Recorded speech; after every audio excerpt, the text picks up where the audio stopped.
Position of a company secretary, यानी कि किसी कंपनी में जो उसका सेक्रेटरी है उसकी क्या पोजीशन होगी। Before companies amendment act 1974 not mandatory to appoint secretary, यानी कि कंपनीज अमेंडमेंट एक्ट 1974 से पहले क्या था कि सेक्रेटरी को अपॉइंट करना कंपनी में कोई मैंडेटरी नहीं था। बट आज के टाइम में जो फंक्शन है और पोजीशन है सेक्रेटरी की, वो डिपेंड करती है कंपनी की पॉलिसी पर और डायरेक्टर्स के डिसीजन पर। जो सेक्रेटरी होता है कंपनी का, उसको कंपनी में कोई इंडिपेंडेंट रोल नहीं होता, वो क्योंकि डायरेक्टर के अंडर में काम करता है, तो कंपनी की मैनेजमेंट में उसका कोई इंडिपेंडेंट रोल नहीं होता। वो डिपेंड होता है डायरेक्टर्स के ऊपर। डायरेक्टर जो डिसीजन लेके उन्हीं के अकॉर्डिंग उसे काम करना होगा, उन्हीं को उसे इम्प्लीमेंट करना होगा। तो सेक्रेटरी की जो पोजीशन है वो कंपनी में वो दो टाइप से एक्सप्लेन की गई है, एक तो लीगल एस्पेक्ट्स और एक है एक्चुअल एस्पेक्ट।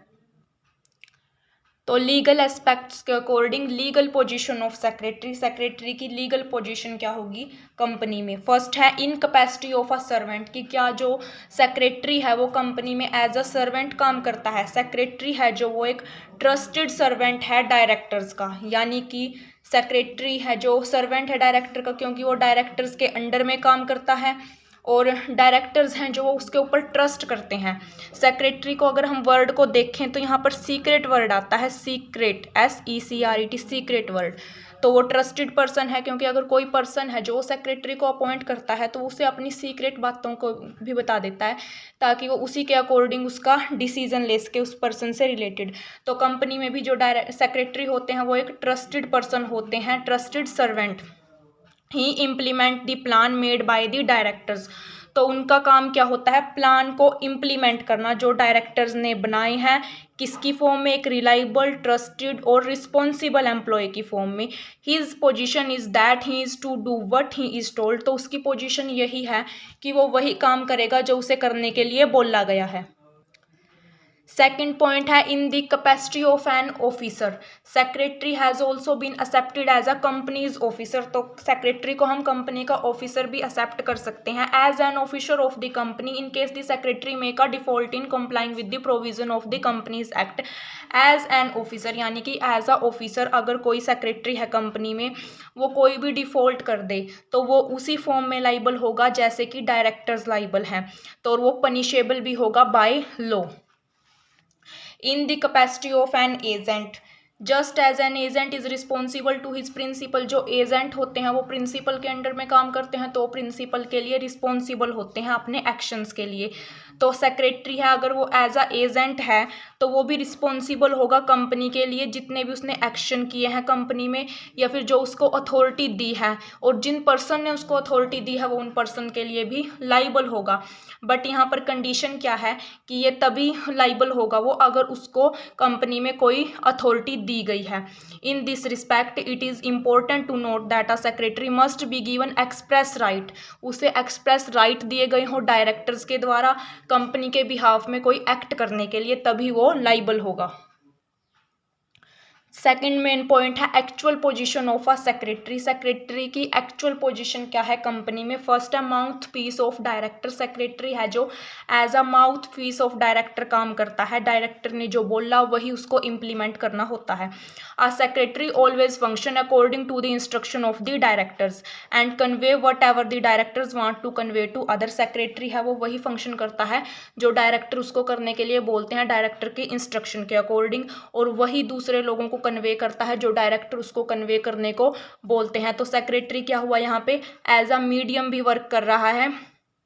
डायरेक्टर्स कंपनी के जो फंक्शन है कंपनी में उनके लिए एज अ मीडियम काम कर रहा है। But a secretary does not do any act of his own accord, but जो सेक्रेटरी है वो अपने हिसाब से कोई डिसीजन नहीं ले सकता, कोई काम नहीं कर सकता। बी पॉइंट है इसका adviser of director, as a adviser भी काम करता है डायरेक्टर को के लिए, वो डायरेक्टर्स को एडवाइस प्रोवाइड करता है। Whenever the occasion demand और whatever there is the need give his advice to the director, तो जब भी ओकेशन कोई ऐसा ओकेशन हो जब उसे की डिमांड उसकी ज़रूरत हो एडवाइस की, तो वो डायरेक्टर को एडवाइस प्रोवाइड करता है। क्या क्यों करता है वो डायरेक्टर को एडवाइस, क्योंकि because of his knowledge of law, क्योंकि उसे जो सेक्रेटरी हम उसको ये मानते हैं उसके लिए क्वालिफिकेशन दी गई है कि उसे लॉ की नॉलेज होना, जो कंपनी के प्रोविजंस हैं उनकी नॉलेज होना। He provide his expert opinion to the company director, तो इन्हीं सब के बेसिस पे वो एक्सपर्ट ओपिनियन प्रोवाइड करता है कंपनी के डायरेक्टर्स को।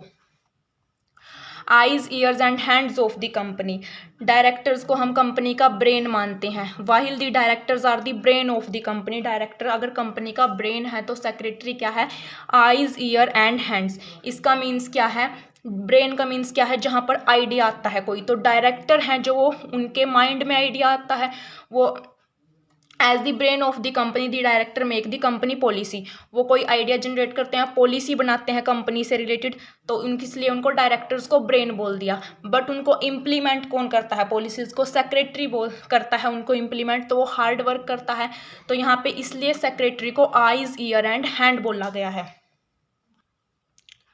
Liaison officer of the company, जो सेक्रेटरी है कंपनी का वो एज अ लाइजन ऑफिसर भी काम करता है।